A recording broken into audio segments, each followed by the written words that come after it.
Enfin, on y arrive. Après 5 épisodes, on voit un tout petit bout de Daredevil.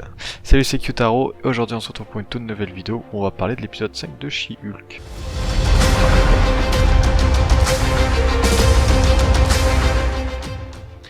Bah là, je voulais pas faire cette vidéo parce qu'il s'est pas passé grand chose dans l'épisode en soi. Du coup, je m'étais dit autant faire un épisode avec une vidéo où je parle de l'épisode 5 et 6 combinés. Mais du coup, je me suis dit, j'avais envie de parler d'un certain événement que je vais évoquer juste après. Du coup, je me suis dit, je vais faire une petite vidéo. Elle durera sans doute moins de 10 minutes, ça sera vraiment 2 minutes, ça sera vraiment très très court, mais bon. C'est comme ça, hein, l'épisode était pas très détaillé, hein. Justement, oui, on a continué avec le fameux procès qu'elle s'était pris dans la gueule, hein, parce que Titania s'était fait une marque qu'elle avait appelée She-Hulk, donc elle a déposé le prénom She-Hulk, donc on a eu le procès autour de ça. Je suis pas j'ai pas aimé l'idée de mettre une avocate dans un procès où c'est pas elle l'avocate, dans le sens où on la connaît que depuis 5 épisodes, on l'a vu faire 2 procès à tout casser, je crois.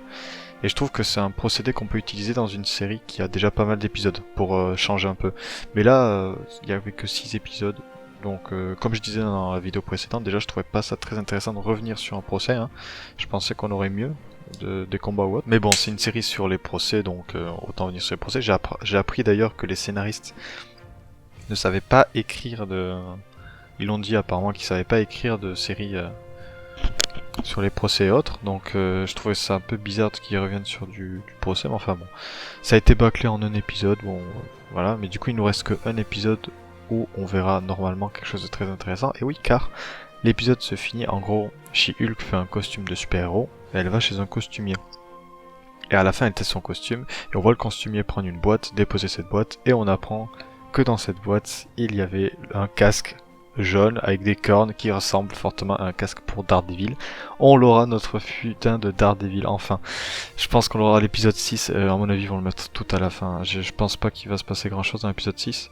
Et en même temps c'est bizarre parce qu'ils ont introduit des personnages qui voulaient prendre le sang de She-Hulk, qu'on a toujours pas revu, donc je sais pas. Ça sera un dernier épisode baston, parce qu'elle est censée aussi avoir son costume de super-héros, donc on verra.